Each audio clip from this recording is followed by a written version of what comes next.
हक पर मेरा ईमान है, हक बोल रहा हूँ। अस्सलामु अलैकुम रहमतुल्लाहि व बरकातुहू। नाज़रीन किराम, इस वीडियो में हम बात करेंगे सुल्तानपुर के इब्राहिमपुर में जो फसाद हुआ है उसके ताल्लुक से। सुल्तानपुर के इब्राहिमपुर में फसाद क्यों हुआ, किस तरह से फसाद हुआ और फसाद में किसका नुकसान हुआ और फसाद के बाद क्या हुआ, ये सारी बातें हम इस वीडियो में रखेंगे। फसाद क्यों हुआ? सुल्तानपुर के इब्राहिमपुर में मूर्ति विसर्जन के लिए हिंदुओं का एक हुजूम मस्जिद के सामने से गुजर रहा था। मस्जिद के सामने जो ही वो हुजूम पहुंचा, वो भीड़ पहुंची, तो मस्जिद में नमाज का वक्त हो रहा था। मस्जिद के मुसल्लियों ने, नमाजियों ने बाहर निकलकर आराम से जुलूस में शामिल लोगों से, जो लोग मूर्ति विसर्जन करने जा रहे थे, चूँकि उनके पास डीजे बाजा भी था, बहुत ज़ोर से वो डीजे बजा रहे थे और लोगों ने बताया कि मस्जिद के सामने आने के बाद डीजे की आवाज़ उन्होंने और बढ़ा दी थी। तो नमाजियों ने बाहर निकलकर उनसे सिर्फ इतना कहा कि भाई नमाज का वक्त है, आप लोग डीजे की आवाज़ कम कर लीजिए। इस बात पर वो लोग और भड़क गए। दोनों कम्युनिटी में तू मैं हुई और बात फसाद तक जा पहुंची। तो फसाद क्यों हुआ, ये बात हमें समझ में आई कि मस्जिद के सामने जाकर फुल साउंड में डीजे बजाया गया और मस्जिद के अंदर नमाज पढ़ने वालों को खलल पड़ा। नमाजियों ने आहिस्ता से प्यार से समझाया कि डीजे की आवाज़ कम कर ली जाए। अगर डीजे की आवाज़ कम कर ली जाती तो वो भीड़ मस्जिद के सामने से आहिस्ता आवाज़ में डीजे बजाते हुए गुजर जाती, तो फिर ये नौबत नहीं आती, यानी फसाद और दंगा नहीं होता। लेकिन वो लोग नहीं माने। दोनों ग्रुप में झड़प हुई और बात फसाद और दंगे तक पहुंच गई। अब यहाँ कई सवाल उठते हैं। मूर्ति विसर्जन का ये जुलूस मस्जिद के सामने से जा रहा था, तो क्या इस जुलूस को, इस हुजूम को प्रशासनिक तौर पर सुरक्षा नहीं दी गई थी? क्या इस जुलूस में पुलिस प्रशासन के लोग शामिल नहीं थे? अगर नहीं थे तो उन्होंने इतनी लापरवाही क्यों बरती कि मस्जिद के सामने से मूर्ति विसर्जन के लिए एक जुलूस गुजर रहा है, एक हुजूम गुजर रहा है और वो डीजे बजा रहा है। असल बात यह है कि नमाज के वक्त ये जुलूस गुजर रहा था। अगर नमाज का वक्त नहीं होता तो आम वक्तों में मस्जिद में नमाजी नहीं होते हैं, गुजर कर चला जाता वो जुलूस, कोई मसला ही पैदा नहीं होता। लेकिन चूंकि नमाज का वक्त था, लोगों ने उन्हें समझाया कि नमाज का वक्त है, हम नमाज पढ़ेंगे, हमारी नमाज में खलल पड़ेगा, इसलिए आप आवाज़ कम कर लीजिए। तो सबसे पहला सवाल तो प्रशासन पर यह उठता है कि एक बड़ा जुलूस जब मस्जिद के सामने से डीजे बजाते हुए गुजर रहा है, तो आपकी चौकसी कहाँ गई थी उस वक्त? आपने उस जुलूस को सुरक्षा प्रदान क्यों नहीं किया?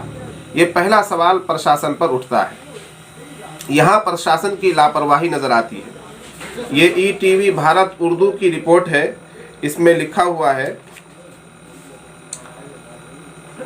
उत्तर प्रदेश के जिला सुल्तानपुर के इब्राहिमपुर में मूर्ति विसर्जन के दिन कुछ शरपसंदों ने मस्जिद को नुकसान पहुंचाया, मदरसा और मुसलमानों की दुकानों में तोड़फोड़ की और तलबा के साथ मारपीट भी की।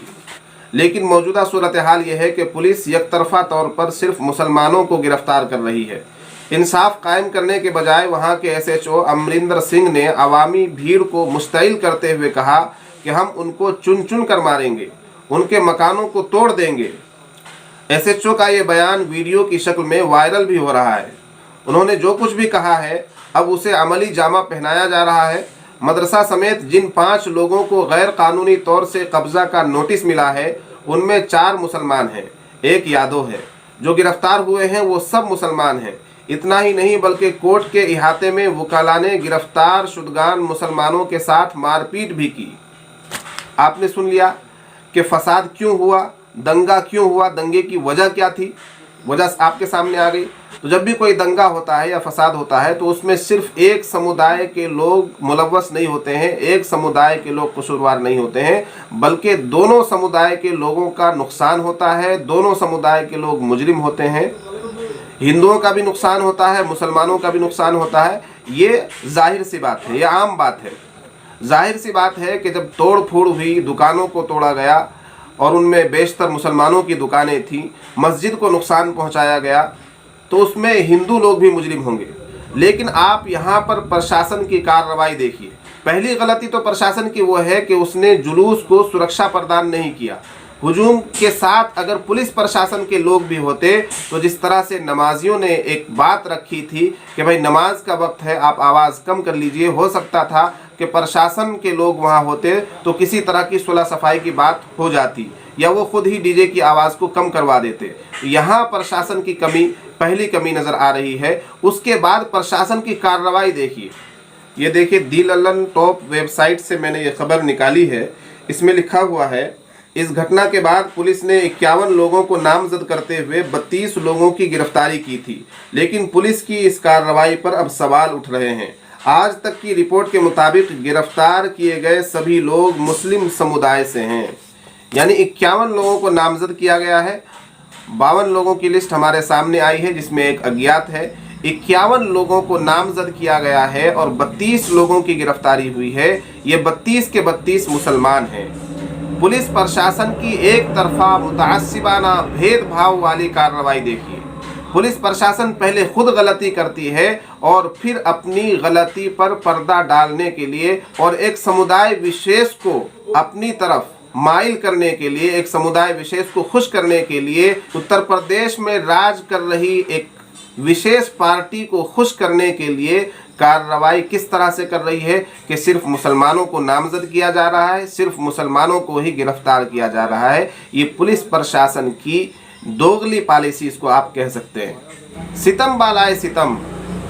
हद तो ये है कि वहाँ का इब्राहिमपुर का एक एसएचओ जिसकी वीडियो वायरल हो रही है, वो सरेआम पब्लिकली खड़े होकर माइक पर यह कह रहा है कि मैं उन लोगों को चुन चुन कर मारूंगा, चुन चुन कर मारूंगा, उनके घरों को गिरा दूंगा, बुलडोजर चलवा दूंगा। ये एक एसएचओ की ज़बान है। आप देखिए कि किस तरह से ये कानून के रखवाले कानून की धज्जियां उड़ा रहे हैं। जब खुद पुलिस प्रशासन के लोग तअस्सुब, भेदभाव, दुश्मनी और नफरत पर उतर आएंगे तो फिर इस मुल्क का क्या होगा, यहाँ के सेकुलरिज्म का क्या होगा, यहाँ की जमहूरियत का क्या होगा, यहाँ के इंसाफ का क्या होगा, यहाँ पर कानून व्यवस्था का क्या होगा। सुल्तानपुर के इब्राहिमपुर में दंगा जो हुआ है, हम ये समझते हैं कि ये दंगा पुलिस प्रशासन की लापरवाही की वजह से हुआ है और इसमें नुकसान ज़्यादा मुसलमानों का हुआ है कि उनकी मस्जिद में घुसकर तोड़फोड़ की गई, उनकी दुकानों में तोड़फोड़ की गई। नमाज के वक्त मस्जिद के सामने से बुलंद आवाज़ में, फुल साउंड में डीजे बजाकर मूर्ति विसर्जन के लिए जाना, ये खुद एक नाजेबा हरकत है। अगर आप इंसानियत और इंसाफ की नज़र से देखें तो ऐसा करना खुद अपने आप में एक गलत अमल था। इसलिए कि इससे पहले भी हम और भी इलाकों में देखते हैं कि जब मस्जिद के सामने से हिंदुओं का कोई जुलूस जाता है तो वह आवाज़ कम कर लेते हैं, या इसी तरह से मंदिर के सामने से मुसलमानों का कोई जुलूस जाता है तो वह आवाज़ बंद कर लेते हैं। ये होता आया है। लेकिन ये जो दंगा भड़का, ये सिर्फ दो समुदाय के दरमियान प्रशासनिक तौर पर सुरक्षा न होने की वजह से, प्रशासन की निगाह न रखने की वजह से, प्रशासन की लापरवाही की वजह से ये दंगा हुआ है। दंगा के बाद प्रशासन की ओर से जो कार्रवाई देखने में आ रही है, ये बिल्कुल मुतअस्सिबाना और भेदभाव वाली कार्रवाई है। ये समुदाय विशेष को खुश करने और एक पार्टी विशेष को खुश करने के लिए प्रशासन इस तरह का अमल कर रही है। और उस एसएचओ की सोच पर आप लानत भेज सकते हैं जो सरेआम खड़े होकर ये कह रहा है कि मैं चुन चुन कर मारूंगा, बुलडोज़र चलवा दूंगा। उसे क्या हक पहुंचता है? जमीयत उलमा की एक टीम ने वहाँ के एसपी से मुलाकात की और उनके सामने ये बातें रखी, तो उन्होंने कहा भी कि एसएचओ को कोई हक नहीं पहुँचता है, उसको ये इख्तियार है ही नहीं कि वो किसी के घर पर बुलडोज़र चला दे। लेकिन एक समुदाय विशेष को खुश करने के लिए आप सरेआम क्या बयान दे रहे हैं? सर, आप अपने वक़ार को देखिए, अपनी पोजीशन को देखिए कि किस पोजीशन में आप हैं, आपने किस लिए शपथ ली है। आप जनता की सेवा के लिए हैं और जनता वो जनता जो मुसलमान भी है, वो जनता जो हिंदू भी है, वो जनता जो सिख भी है, वो जनता जो ईसाई भी है, इस जनता में हर धर्म के मानने वाले लोग हैं। आपने हर किसी की सेवा करनी है, आपको हर किसी के सेवा के लिए रखा गया है, लेकिन आप समुदाय विशेष की तरफ से कार्रवाई कर रहे हैं, आप समुदाय विशेष की तरफ से बोल रहे हैं, आप उनकी वकालत कर रहे हैं, आप एक गुंडे की जुबान इस्तेमाल कर रहे हैं। निहायत गलत बात है। और अब उसके बाद एक और बात सुनने में आ रही है कि नोटिस दे दिया गया है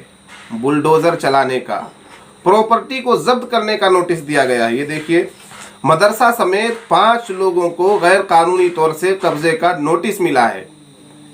कब्जे का नोटिस मिला है कि आपकी प्रॉपर्टी को जब्त कर लिया जाएगा। जिन 5 लोगों को नोटिस मिला है उनमें से 4 मुसलमान हैं। ये कार्रवाई है, ये इंसाफ है शायद। और एक मदरसे को भी नोटिस दिया गया है, जबकि जिस दिन दंगा हुआ मदरसे के तलबा और मदरसे के छात्रों को भी पीटा गया। इसमें मदरसे की क्या गलती है? मदरसे को भी नोटिस दिया गया है। ये निहायत अफसोसनाक बात है। लॉ एंड ऑर्डर के लिए, हमारे देश के कानून व्यवस्था के लिए, हमारे देश की जमहूरियत के लिए, गंगा जमुनी तहजीब के लिए ये बातें अच्छी नहीं है। इसलिए प्रशासन से मेरी रिक्वेस्ट है, हम सभी लोगों की रिक्वेस्ट है कि आप एक तरफा जानिबदाराना काम करना बंद करें, इंसाफ से काम लें। आपके लिए हिंदू समुदाय भी बराबर होना चाहिए, मुसलमान समुदाय भी बराबर होना चाहिए। अगर आप एक तरफा कार्रवाई करेंगे तो फिर आपसे और कानून के रखवालों से लोगों का एतमाद ख़त्म हो जाएगा। मैं समझता हूं कि सुल्तानपुर के एसपी को, वहां के डीएम को एक्शन में आना चाहिए और उस एसएचओ ने जो बयान दिया है, सबसे पहले उस एसएचओ को सस्पेंड किया जाना चाहिए। और जिन मुसलमानों को एक तरफा कार्रवाई करके जिन मुसलमानों को गिरफ्तार किया गया है या नामजद किया गया है, उनकी असर-ए-नो तहकीक होनी चाहिए कि क्या वो वाकई मुजरिम है या नहीं है। अगर उनमें से वाकई कोई मुजरिम है तो उसको सज़ा मिलनी चाहिए। लेकिन दूसरा समुदाय जो है उसकी तरफ से भी हमला हुआ है, उसकी तरफ से भी लोगों को नुकसान पहुंचा है, दुकानों को नुकसान पहुंचा है, मस्जिद को नुकसान पहुंचा है, मदरसे को नुकसान पहुंचा है, तो दूसरे समुदाय के लोगों को भी जो मुजरिम है उनको भी गिरफ्तार किया जाना चाहिए। इस दरमियान ये भी खबर आई कि एक मुसलमान के घर में घुसकर तोड़फोड़ की गई, लूट मचाई की गई, 1.5 लाख रुपए लूट लिया गया और वहाँ औरतें भी थीं, ख़वातीन भी थीं। ये निहायत शर्मनाक वाक़या है। और ऐसे मौक़े पर इंसान जब अपनी इंसानियत भूल जाता है, हैवानियत पर उतर आता है, मैं समझता हूँ कि इन वाक़यात में जहाँ लोग हद से तजावुज़ कर जाते हैं, कानून तोड़ने लगते हैं, वहाँ प्रशासन की भी कुछ ढिलाई होती है। प्रशासन अगर इंसाफ से काम ले, प्रशासन अगर दोनों समुदाय को बराबर निगाह से देखे, बराबर कंट्रोल करके चले और मुजरिम खा वो किसी भी धर्म से, किसी भी समुदाय से ताल्लुक़ रखने वाला हो, सिर्फ मुजरिम पर ही प्रशासन की निगाह हो और बेकसूर लोगों को प्रशासन परेशान करना बंद करे, तो मैं समझता हूँ कि इस तरह के वाक़यात रूनुमा नहीं होंगे और लोग भी सबक हासिल करेंगे। लेकिन देखने में ये आ रहा है कुछ दिनों से, कुछ महीनों से, कुछ बरसों से, जब से जहाँ जहाँ ख़ासकर भाजपा की सरकार है, जिन स्टेट में, जिन राज्यों में, वहाँ पर प्रशासन अपने फ़र्ज़ मनसबी को अच्छे तरीक़े से, ईमानदाराना तरीक़े से, मुनसिफ़ाना तरीक़े से अंजाम नहीं दे रहा है। दोस्तों, सुल्तानपुर के इब्राहिमपुर में जो वाक़या पेश आया, आप इस बारे में क्या कहना चाहते हैं? कमेंट बॉक्स में अपनी राय ज़रूर दें।